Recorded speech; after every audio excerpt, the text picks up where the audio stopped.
Bom, primeiro a gente precisa saber o que é uma inversão. Uma inversão sempre corresponde a um par de elementos no vetor, tal que o V de I maior que o V de J, se o I para o I menor do que o J. Ou seja, o que é natural? Se o índice for maior, um número maior esteja associado. Se o índice for menor, um número menor está associado. Quando isso não ocorre, nós temos uma inversão.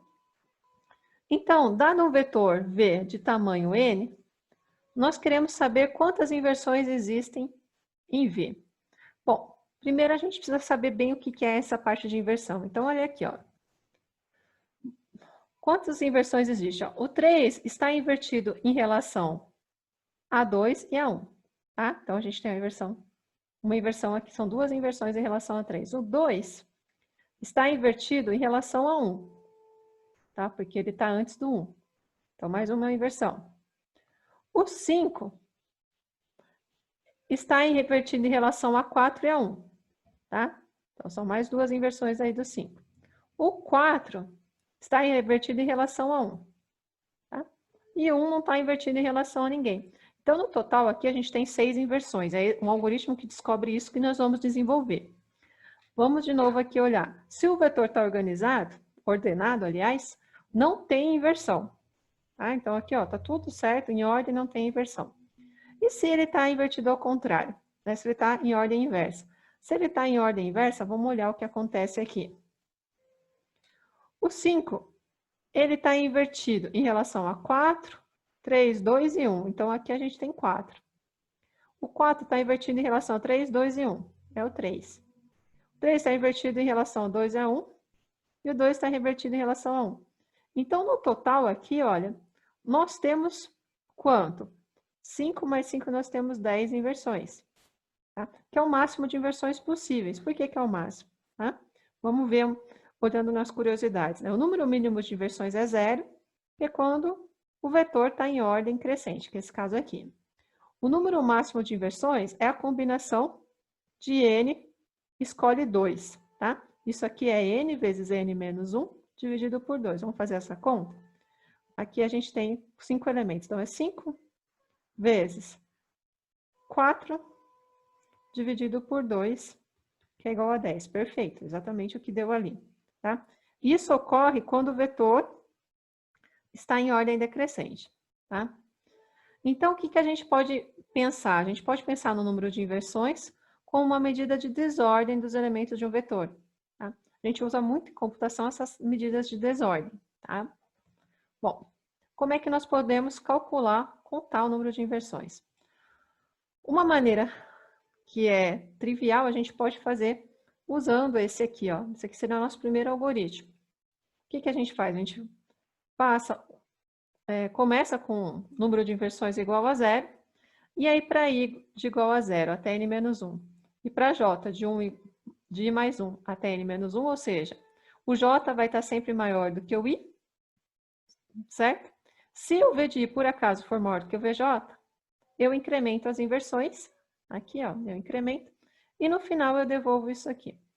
No final eu vou ter um algoritmo que funciona, e ele vai ter uma ordem, tanto no melhor caso quanto no pior caso, que vai estar sempre executando todas as instruções desse lado, ordem de n ao quadrado.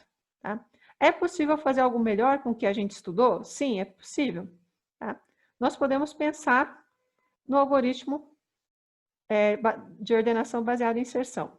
O que a gente pode fazer? Onde seria o jésimo elemento para manter o prefixo do vetor em ordem crescente? Tá? A gente vai pensar assim, se esse jésimo elemento tiver que deslocar vários elementos, então eu vou ter j inversões. Por exemplo. J eu acho que fica estranho falar aqui, porque o J é o mesmo índice, mas se eu tiver que deslocar K, vamos colocar K aqui. K, elemento, eu vou ter K inversões. Então, o que eu posso dizer? Né? Que esse K pode ser dito como J menos I menos 1 inversões, menos I mais 1, né? Esse I mais 1 entre parênteses de inversões, que é esse K que eu estou colocando aqui, ó. K é igual a J menos I mais 1, que é o número dos deslocamentos, tá? Isso me dá o número de inversões, tá? Que é justamente o que eu falei, o número de vezes que eu tenho que deslocar os elementos no vetor para posicionar. Eu posso somar para o algoritmo de inserção todas essas inversões para posicionar os elementos no lugar correto, e aí eu tenho o número de inversões do meu vetor. Tá? Então, olha aqui, vou fazer exatamente isso, né? Então, eu tenho aqui o número de inversões, tá? E aqui eu vou começar, ó, de j igual a 1, j menor que n, j mais, é o laço mais externo. O auxiliar é o v de j, e eu vou estar sempre posicionando ele na posição correta, tá? Então, eu começo de i igual a j menos 1, faço com i seja maior ou igual a 0. Enquanto o auxiliar é menor do que o vi, eu faço v de i mais 1 igual a v de i. Isso aqui eu estou calculando, estou invertendo os dados, tá? Então, eu poderia simplesmente somar isso ou não incrementar aqui, fazer só uma instrução a mais aqui, que é aquele K que eu falei. Número de inversões é igual ao número de inversões anterior, mais j menos 1 menos i, tá? E aí o v de i mais 1 é igual a algo, certo? Que é onde eu coloco o elemento que está sendo inserido no vetor, na parte do vetor previamente ordenado aqui, certo? E aí no final eu retorno o número de inversões. Bom, como que eu falo que esse algoritmo está certo? No início de cada iteração, v de 0 até j menos 1 está ordenado. O número de inversões é o número de inversões envolvendo apenas os elementos desse subvetor. E a cada interação você adiciona o número de inversões necessários, aumentando o subvetor. Tá? A eficiência do tempo, no pior caso, é a ordem de n ao quadrado. No melhor caso, quando o vetor está em ordem crescente, é a ordem de n. Tá? E a eficiência de espaço é a ordem de 1. Então, o que eu consegui fazer? Eu consegui melhorar, no melhor caso, o vetor já está em ordem crescente. Se o vetor está em ordem crescente, esse laço interno não vai ser executado, isso aqui vira a ordem de n. Tá? Dá para fazer diferente? Dá. Eu posso usar a mesma ideia usando o bubble sort. Como? O bubble sort eu sempre faço as trocas. O número de trocas considera o número de inversões. Então, eu vou aqui, olha, colocar o laço externo do bubble sort, aqui o laço interno, tá? E aí eu vou verificar, olha, se o v de i menos 1 maior do que o v de i, isso significa uma troca, então eu tenho uma inversão a mais, tá?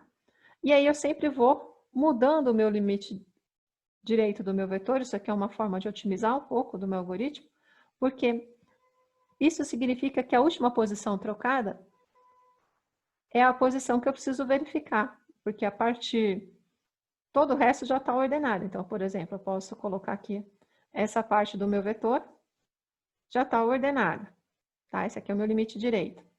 E aqui é que eu vou fazendo as trocas